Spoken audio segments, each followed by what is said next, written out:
जय हिंद। देखिए, हम लोग समझते हैं कि भारत पनडुब्बियों के टेक्नोलॉजी के मामले में इतना कैसे पिछड़ गया कि हमें चाइना की बराबरी करने में आगे 50 साल लग जाएंगे। और हमारे नौसेना के अधिकारियों ने जो एयरक्राफ्ट कैरियर पे भरोसा दिखाया था, तो हमें एयरक्राफ्ट कैरियर के मामले में तो ठीक है, बट पनडुब्बी के मामले में इतने कैसे पिछड़ गए। देखिए, पनडुब्बी को हम साइलेंट किलर कहते हैं। ये पानी के अंदर रहती है, जिस वजह से ये ऑलरेडी स्टिल्ट हो जाती है। कोई रडार सेटेलाइट इसको पानी के अंदर नहीं पकड़ पाता है। बालाकोट सर्जिकल स्ट्राइक के समय हम लोग पाकिस्तान की पनडुब्बी को ट्रेस कर रहे थे, जो 21 दिन बाद ट्रैक हुई थी। सोचिए, 21 दिन लग गया था हमें पाकिस्तान की पनडुब्बी। 21 दिन में कोई हथियार, कोई पनडुब्बी कितना तबाही मचा सकता है, आप आइडिया लगाइए। तो इन पनडुब्बियों के बारे में हम लोग समझते हैं, ये पानी के अंदर चलती है। इसे चलाने के लिए इसके प्रोपेलर को घुमाना पड़ता है। अब इन प्रोपेलर को घुमाने के लिए सिंपल सा है, इसके अंदर एक ठो इंजन सेट करते हैं, इंजन इसको नचा देगा। तो हम लोग एक इंजन लगा देते हैं, लेकिन जब इस पनडुब्बी को पानी के अंदर ले जाते हैं तो इंजन काम ही नहीं करेगा, क्योंकि इंजन को धुआं निकलने के लिए भी चाहिए और इसको एयर भी चाहिए, क्योंकि बिना ऑक्सीजन के तो फ्यूल जलेगा नहीं यहाँ पर। तो पनडुब्बी को अंदर कैसे लेके जाया जाए, यहाँ पर अंदर तो काम ही नहीं करेगा।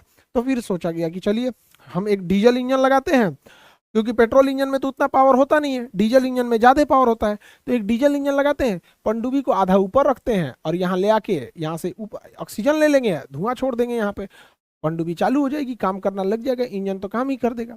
लेकिन आप बताइए, जब यही करना था तो फायदा क्या है, तो काम तो शिप भी कर सकता था। पनडुब्बी का मेन काम है नीचे जाना, नीचे गया तो ऑक्सीजन खत्म, यहाँ पर ऑक्सीजन बिना इंजन चल ही नहीं सकता है यहाँ पे। तब क्या किया जाएगा, तब इसके लिए हाइब्रिड टेक्नोलॉजी लाया गया।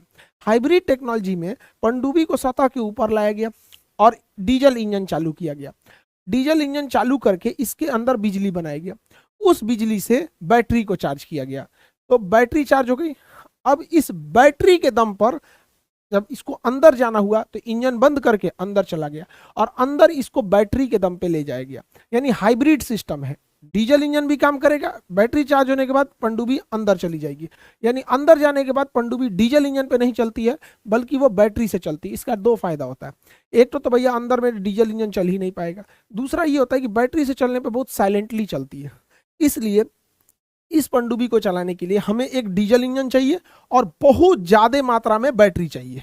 इसीलिए हम इन पनडुब्बियों को डीजल इलेक्ट्रिक बैटरी कहते हैं, ये पनडुब्बी कहते हैं, क्योंकि इसमें डीजल भी चाहिए और इलेक्ट्रिक भी चाहिए। तो डीजल इलेक्ट्रिक बैटरी कहते हैं। बाहर आके डीजल इंजन चालू किया, बैटरी चार्ज करके अंदर चला गया। इसकी बैटरी इसे 2 दिन तक चला सकती है। तो 2 दिन तक ये आराम से चल सकता है, लेकिन हर 2 दिन के बाद इसे ऊपर आना पड़ेगा कुछ घंटों के लिए, 4-5 घंटे के लिए आएगा और उसी में ये अपना डीजल इंजन चालू करेगा। ऊपर आएगा, डीजल इंजन चालू करेगा, बैटरी फुल चार्ज हो जाएगी, फिर ये अंदर डीजल इंजन बंद करेगा और अंदर चला जाता है यहाँ पे। इसीलिए इसे डीजल इलेक्ट्रिक पनडुब्बी कहा जाता है। लेकिन इसकी एक खराबी है, जब हर 2 दिन के बाद ये इसे बाहर आना पड़ता है चार्जिंग के लिए, तो ऊपर आता है चार्ज करने के लिए, एग्जॉस्ट करेगा ये सब, तो ये रडार के पकड़ में आ जाता है।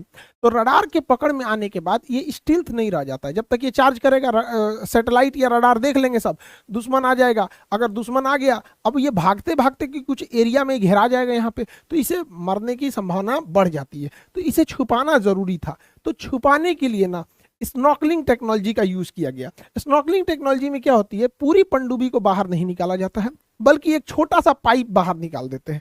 ये छोटा सा पाइप क्या करता है, स्नॉकलिंग टेक्नोलॉजी के तहत बाहर निकलेगा और यहाँ से ऑक्सीजन लेगा और वो ऑक्सीजन सक करके इंजन चालू कर देगा और एग्जॉस्ट छोड़ देगा यहाँ पर। खैर, एग्जॉस्ट छोड़ना तो नॉर्मल है, अंदर भी छोड़ सकता है, बबल से बाहर आ जाएंगे, बट इसे स्नॉकलिंग से प्रयोग कर सकता है।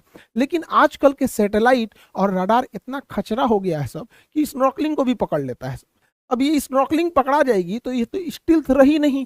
तो पनडुब्बी की मेन खासियत होती है कि छुप के हमला करना, हर 2 दिन पे पकड़ा जाएंगे यहाँ पे। तो स्नॉकलिंग भी काम नहीं कर पा रहा था, जिस वजह से इसे पकड़ना थोड़ा इजी हो जाता है यहाँ पर। इसी के लिए हमें चाहिए एक ऐसा इंजन, ऐसा इलेक्ट्रिसिटी बनाने वाला चीज जो पानी के अंदर बिना ऑक्सीजन के ही इंजन इलेक्ट्रिक बता सके यहाँ पे। तो इसकी टेक्नोलॉजी बहुत देशों के पास थी, बट भारत के पास नहीं थी यहाँ पे। लेकिन भारत ने सक्सेसफुली इसे बना लिया। इस टेक्नोलॉजी का नाम है air independent propulsion system, AIP। Air independence propulsion system एक ऐसी मशीन होती है जो पनडुब्बी के अंदर लगा दिया जाता है और ये ऑक्सीजन और हाइड्रोजन का प्रयोग करके और इसके अंदर से ये इलेक्ट्रिसिटी बना लेती है। ये पनडुब्बी में काम कर रहे लोगों के बायोफ्यूल, उनके टॉयलेट, बायो टॉयलेट का भी प्रयोग कर लेती है यहाँ पे, और उससे ये इलेक्ट्रिसिटी बना लेती है। और जब ये इलेक्ट्रिसिटी बना लेती है तो इसे बाहर आने की जरूरत ही नहीं है, अंदर ही अंदर बना लेती है, इसीलिए इसका नाम ही है एयर इंडिपेंडेंट, हवा से कोई मतलब नहीं है यहाँ पे। तो ये अपने ऑक्सीजन हाइड्रोजन जनरेट करके बना लेती है और ये मशीन कहलाती है एआईपी टेक्नोलॉजी। अब एआईपी टेक्नोलॉजी के लिए बैटरी चार्ज करना है तो इंजन, डीजल इंजन चलाने की जरूरत नहीं है। तो बैटरी चार्ज करने के लिए पानी के अंदर ही एआईपी टेक्नोलॉजी से बैटरी चार्ज हो जाएगी और जब ये बैटरी चार्ज हो जाएगी तो इसे बाहर आने की जरूरत ही नहीं है। एआईपी टेक्नोलॉजी से ही बिजली बनेगा और बिजली इसके रखे अंदर की बैटरी, सारी बैटरी कंपार्टमेंट को चार्ज कर देगा, तो इसे बाहर आने की जरूरत नहीं है। ये जो हर 2 दिन पे बाहर आ जाता था चार्ज करने के लिए बैटरी, अब इसे बाहर नहीं आना पड़ेगा, बल्कि 15 दिन तक इसकी कैपेसिटी होती है कि 15 दिन तक ये बाहर नहीं आ पाएगा। सोचिए, इतना खतरनाक हथियार मिसाइलों से भरा हुआ, 15 दिन तक कोई देश इसे नहीं ढूंढ पाएगा, वो भी समुद्र में, तो कहां से कहां तबाही मचा के चला जाएगा। रडार कुछ नहीं कर पाएंगे, सैटेलाइट कुछ नहीं कर पाएंगे यहाँ पे। तो भारत की डीआरडीओ ने इस एआईपी टेक्नोलॉजी को बना लिया है। दुनिया में बहुत सारे देशों के पास एआईपी टेक्नोलॉजी है और एआईपी कई कैटेगरी का होता है। उसमें सबसे शांत ढंग से काम करने वाला, बिना वाइब्रेशन के, बिना शोर मचाए काम करने वाला जो एआईपी है, क्योंकि वाइब्रेशन करेगा ना तो सोनार में पकड़ में आ जाएगा, तो वो होता है फ्यूल सेल टाइप का। तो डीआरडीओ ने जो बनाया है एआईपी, उसका नाम है फ्यूल सेल एआईपी टेक्नोलॉजी। अब डीआरडीओ एक रिसर्च संस्था है, वो रिसर्च कर देगी, प्रोडक्शन नहीं करेगी।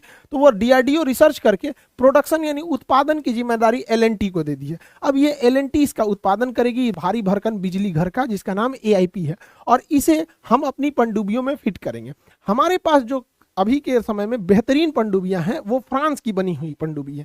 तो हम इस मशीन को फ्रांस के पास भेजेंगे, क्योंकि फ्रांस अपनी, और पनडुब्बियों को भी फ्रांस में भेजेंगे कि भैया इसमें उतना बड़ा जगह बनाओ और इसको उसमें फिट करो। तो उसे हम रेट्रोफिटिंग कहते हैं। रेट्रोफिटिंग क्या होती है कि पुरानी मशीन में जब नई टेक्नोलॉजी को इनबिल्ट करते हैं तो उस क्रिया को हम रेट्रोफिटिंग कहते हैं। तो हम अपनी कलवरी क्लास की पनडुब्बियों को जो फ्रांस से खरीद के लाए हैं, पनडुब्बी और एआईपी दोनों भेज देंगे फ्रांस में, वो वहां पे जाके रेट्रोफिटिंग करेगा। तो जो हमारी पुरानी कन्वेंशन पनडुब्बियां थी, कन्वेंशनल पनडुब्बियां चाहे पूरी तरह से बाहर आए या स्नॉर्कलिंग करें, हर 2 दिन पे आएंगी और सैटेलाइट से पकड़ में आ जाएंगी, इसलिए इनका कोई खास रोल रहा नहीं आज के जमाने में। तो इसलिए एआईपी जरूरी है। एआईपी से ये 15 दिन बाद निकलेंगी, तो 15 दिन तक छुपे हुए अपने मिशन को कर सकती है। एआईपी का भी बाप है न्यूक्लियर सबमरीन। न्यूक्लियर सबमरीन 3 महीना तक निकलबे नहीं करती है।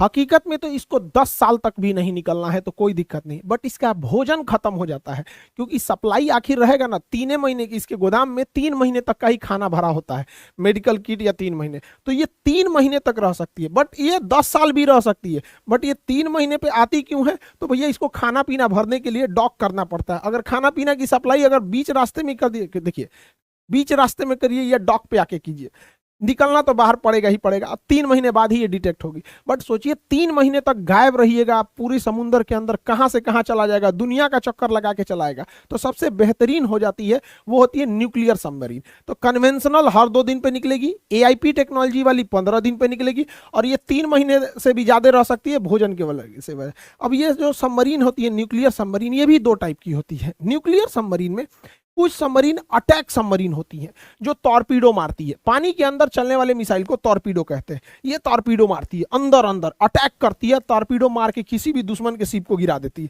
यहाँ देखिएगा आप, ये टॉर्पीडो के आने का निशान भी है, यहाँ पे आपको दिख रहा होगा, यहाँ पे टॉर्पीडो आके इसे हिट कर दिया है। तो इसे हम अटैक सबमरीन कहते हैं। ये दुश्मन के शिप या दूसरी पनडुब्बियों को मार के गिरा देती हैं। और एक होती है न्यूक्लियर सबमरीन में ही मिसाइल सबमरीन। तो वो अटैक नहीं करती हैं, बल्कि उनके ऊपर में ना मिसाइल ट्यूब्स रखे होते हैं यहाँ पर, और इसमें से अचानक मिसाइल निकलता है और धड़ाधड़, देखिए समुंदर है नीचे, क्या दिख रहा है? समुंदर। कहाँ से मिसाइल आ रहा है किसी को पता नहीं, और ये मार के किधर चली जाएगी पता ही नहीं चलेगा। तो ये जो होता है ना, ये दूसरे देश को डराने के लिए होता है। किसी देश के आगे ले आके समुंदर के नीचे खड़ा कर दीजिए अपना न्यूक्लियर मिसाइल सबमरीन, मारेगा, परमाणु बम वगैरह मार देगा। इससे फायदा क्या होता है कि हम लोग सेकंड स्ट्राइक कर सकते हैं। जैसे हमारे देश के ऊपर अचानक 30-40 ठो परमाणु बम मार दिया कोई, पूरा देश से उड़ जाएगा, तो कौन हमला करेगा? जवाब कौन देगा? तो हमारी जो न्यूक्लियर सबमरीन है, जो मिसाइल लेके घूम रही हैं, वो मारेंगी, फिर सेकंड स्ट्राइक मारेंगी यहाँ पर, और वो पानी के नीचे से मारेंगी जो देश ने परमाणु बम मारा है। समझ में आएगी ना? तो ये सेकंड स्ट्राइक के काम में आता है, युद्ध के काम में नहीं आएगा, एकदम लास्ट ऑप्शन होता है। तो सबसे खतरनाक जो पनडुब्बियां होती हैं वो आपकी न्यूक्लियर सबमरीन होती है। किसी भी देश को, भारत को भी अपने सुरक्षा के लिए, नेवल सुरक्षा के लिए पनडुब्बी के 4 लेयर की जरूरत है। जो पहला लेयर है वो फर्स्ट लेयर जो होना चाहिए वो होना चाहिए कन्वेंशन सबमरीन का, जो स्नॉर्कलिंग की टेक्नोलॉजी का प्रयोग करके हर 2 दिन पे बाहर आएगी। तो ये हमें भारत के बॉर्डर एरियाज में डिप्यूट करना चाहिए। जो डीप सी में जाएगा वो एआईपी इक्विप्ड होना चाहिए ताकि 15 दिन तक बिना निकले वो काम कर सके। और दूर का जो लेयर की सिक्योरिटी होनी चाहिए वो न्यूक्लियर अटैक सबमरीन होनी चाहिए कि दुश्मन का जहाज वगैरह पनडुब्बी आए तो मार दे।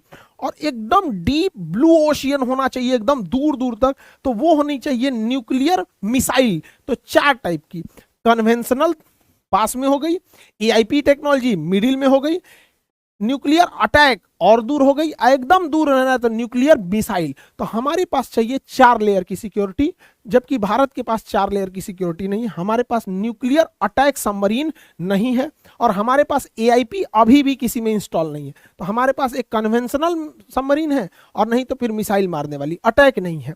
तो जबकि हमें चाहिए 4। आप लोग को क्या लगता है कि भारत सरकार को इन चारों लेयर पे सोचना चाहिए कि नहीं? जबकि हमारा दुश्मन जो है चाइना, उसके पास 4 लेयर की सिक्योरिटी है यहाँ पर, और उसके पास हमसे 4 गुना ज्यादा पनडुब्बियां हैं और परमाणु पनडुब्बियों का जखीरा है, एआईपी टेक्नोलॉजी की पनडुब्बियों का उसके पास जखीरा है। यहाँ पर पूरी दुनिया को चौंका के रखा है चाइना ने। लेकिन चाइना के पास जब इतनी पनडुब्बियां हैं तो आखिर हमें अपनी सुरक्षा कैसे करना है? पनडुब्बी खतरनाक है बट पनडुब्बी को भी तो मारा जा सकता है। तो इसके लिए हम अमेरिका के 2 जहाजों का यूज करते हैं। एक हेलीकॉप्टर है रोमियो हेलीकॉप्टर, ठीक है, और एक जहाज है जिसका नाम है P8I पोसाइडन। ये हेलीकॉप्टर के नीचे रडार लगा होता है, सोनार, और इसके अंदर भी बहुत हाई फ्रीक्वेंसी के सोनार वगैरह लगे होते हैं। ये पानी के नीचे पनडुब्बियों का पता करते हैं। और अगर मान के चलिए इन्हें आभास हो जाता है कि नहीं गहराई पे शायद पनडुब्बी है, तो ये सोनो वॉइस नीचे गिरा देते हैं। इक्विपमेंट होता है एक तो सोनो वॉइस, ये क्या करते हैं नीचे सोनो वॉइस गिरा देते हैं समुद्र के अंदर।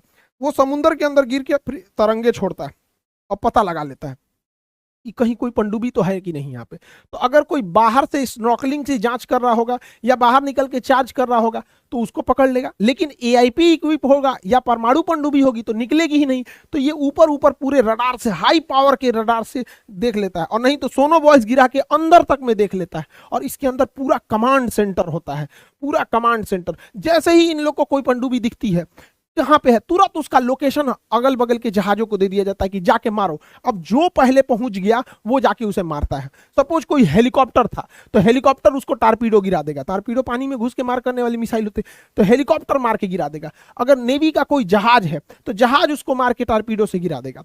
अगर कोई पनडुब्बी उस दुश्मन की पनडुब्बी के पास है तो वो अपने टारपीडो से मार के गिरा देगी। कोई नेवी का शिप है तो शिप के ऊपर भी टारपीडो लगा होता है, कहीं से मार के गिरा दिया जाएगा जहां भी पकड़ में आएगा तो, और ये जाके दुश्मन की पनडुब्बी को तहस नहस कर देता है। तो हमारे पास एंटी सबमरीन वारफेयर में हम चाइना के आगे हैं, बट सबमरीन के मामले में हम चाइना के पीछे हैं।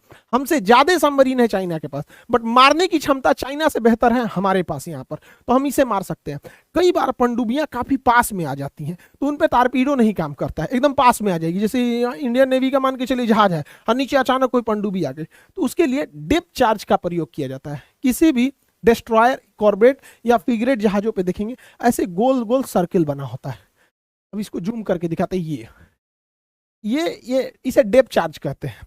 इसके अंदर बारूद भरा होता है और जिस एरिया में चारों ओर घूम सकते हैं, जिन्हें इन्हें कोऑर्डिनेट मिलता है कि इधर दुश्मन की पनडुब्बी है, धड़ धड़ धड़ धड़ यहाँ पे डेप्थ चार्जर फेंक देते हैं। ये डेप्थ चार्जर बड़ी खतरनाक होते हैं। जब हम इन डेप्थ चार्जरों को फेंकते हैं तो ये पानी में जाते हैं, और जब पानी में ये चले जाते हैं तो पानी के नीचे जाते हैं 100-200 फीट नीचे, और 100-200 फीट नीचे जाने के बाद ना ये पानी में जाकर बम से फटते हैं एकदम। और पानी में जाने के बाद इतना जोर से फटते हैं ना कि पानी के अंदर एक झटका हो जाता है। तो पानी के अंदर जब झटका लगता है ना तो पनडुब्बी इम्प्लोज कर जाती है, अंदर से पिचक जाती है, और जैसे पिचकेगी पनडुब्बी ब्लास्ट कर जाती है। जैसे कोई हवाई जहाज है, हवाई जहाज के बगल में कोई बम फोड़ दे बम से, तो उड़ते हवाई जहाज के बगल में बम फोड़ेंगे तो हवाई जहाज इसे डिसबैलेंस होगा, और इतना हाई स्पीड और इतना प्रेशर में रहता है कि वो चकनाचूर हो जाएगा वहां पे, तो वही इंप्लोजन से हो जाता है। तो डेप्थ चार्जर डायरेक्ट हिट नहीं करते हैं बल्कि अगल बगल में, इसलिए अंधाधुन 50-60 गो डेप्थ चार्जर फेंका जाता है, और जिस वजह से पनडुब्बियां इंप्लोज करके अंदर की ओर फट जाती हैं, क्योंकि अचानक झटका लगेगा तो उसका मेटल पचकेगा और समुद्र प्रेशर इतना लगाएगा कि डेप्थ चार्जर की वजह से ये पनडुब्बियां तबाह हो जाएंगी। तो आप देखिए कि हमारे पास भले पनडुब्बी नहीं है लेकिन पनडुब्बी मारने की क्षमता है। तो एक चीज तो आपको समझ में आ गया कि ससुरा पनडुब्बी अगर दिख गई तो उसको मारना बड़ा इजी है। पनडुब्बी भले खतरनाक है लेकिन दिख गई तो मारना बहुत इजी है, क्योंकि कोढ़िया होती है पनडुब्बी, धीरे धीरे चलती है 40-50 की स्पीड में, तो उसको टारपीडो से मार देगा, मिसाइल से मार देगा, डेप्थ चार्जर से मार देगा। इसलिए जरूरी है कि पनडुब्बियों को लोकेशन ही न पता चले। इसलिए जब पनडुब्बी गहराई में होती है तो इसका लोकेशन नहीं पता चलता है, लेकिन जब ये अपने मेंटेनेंस के लिए या फिर रसद खाने की सप्लाई के लिए या हथियार की रीफिलिंग के लिए वापस आती है अपने बेस पे, तो ट्रैक हो जाती है ऊपर सैटेलाइट से। इसलिए इसके लिए अंडरग्राउंड बेस बनाना बहुत जरूरी होता है। तो पनडुब्बी अंदर अंदर आएगी, इसमें घुस जाएगी, पता ही नहीं चलेगा, ये पहाड़ों के अंदर रहेगा। तो भारत एक प्रोजेक्ट वर्षा चला रहा है। प्रोजेक्ट वर्षा के तहत हम विशाखापट्टनम के पास रामबिली नामक एक जगह में हम अंडरग्राउंड सबमरीन बेस बना रहे हैं, जिससे कि पनडुब्बी अंदर आके फिर हथियार लोड करके चली जाएगी, पता ही नहीं चलेगा आया या नहीं आया। नहीं तो फिर अगर मान के चलिए भारत के पास पनडुब्बी है कोई, अगर बेस में गई तो दुश्मन को पता चल जाएगा ना कि अभी तो बेस में गई है, हमला कर सकते हैं यहाँ पे। तो ये रामबिली में इसे बनाया जा रहा है। हमसे पहले चाइना इसे बना के रख चुका है। चाइना का जो है यहाँ पे हैनान एक प्रांत है, चाइना का हैनान द्वीप चाइनी नौसेना का एकदम गढ़ है। यहाँ पे बहुत ज्यादा हैविली मिलिटराइज्ड ये द्वीप है हैनान द्वीप। इस हैनान द्वीप के पास चाइनीज पनडुब्बियों का जखीरा है और वहां पे यूलिन नेवल बेस है। आप ध्यान से देखिए, आपको इमेज में दिख रहा होगा कि पानी के अंदर एक पनडुब्बी दिख रही होगी और ये पनडुब्बी इस यूलिन नेवल बेस के अंदर जा रही है। और यहाँ अंदर जाने के बाद यहाँ पर इसके अंदर मेंटेनेंस, रिफिटिंग, हथियार लोडिंग, खाना पीना जो भरना है भर सकते हैं यहाँ पर। तो ये यहाँ पे यूलिन नेवल बेस में है यहाँ पे। तो भारत भी इस प्रोजेक्ट पे अच्छा खासा काम कर रहा है यहाँ पर। अब नेवी में आप अक्सर एक शब्द यूज सुनते होंगे, किसी शिप को बोलता है कॉर्बेट है, किसी को फ्रिगेट कहता है, किसी को डिस्ट्रॉयर होता है, तो कोई लैंडिंग शिप होते हैं, कोई पेट्रोल वेसल होता है, कोई कैरियर होता है, कोई एम्फीबियस होते हैं। सब ये अक्सर आप लोग सुने होंगे यहाँ पे। और पनडुब्बी के मामले में अगर आप यूपीएससी मेंस लिखेंगे तो साइंस एंड टेक के पार्ट में आपको ये तो अच्छा खासा आपको लिखना पड़ जाएगा यहाँ पे कि पनडुब्बियों के लिए, क्योंकि ये ज्वलंत मुद्दा है, तो पनडुब्बी में दो चीज आप सुनते होंगे यहाँ पर कि एक प्रोजेक्ट 75 आई 76 77 877 क्या है। अगर ये समझ में आ गया प्रोजेक्ट तो सोच रहा है वो अलगे दिमाग खाता है। पनडुब्बियों का क्लास कोई होता है Scorpene class, Kilo class, Akula class, type 152, Kalvari class, Sindhu Ghosh class, Shishumar class. अगर क्लास खत्म हुआ तो कन्वेंशनल सबमरीन, परमाणु submarine, missile submarine, attack submarine, AIP वाला। तो एआईपी कन्वेंशनल मिसाइल तो समझा दिए, अब बच गया ये प्रोजेक्ट वाला। तो प्रोजेक्ट वाले को भी हम आपको नेक्स्ट में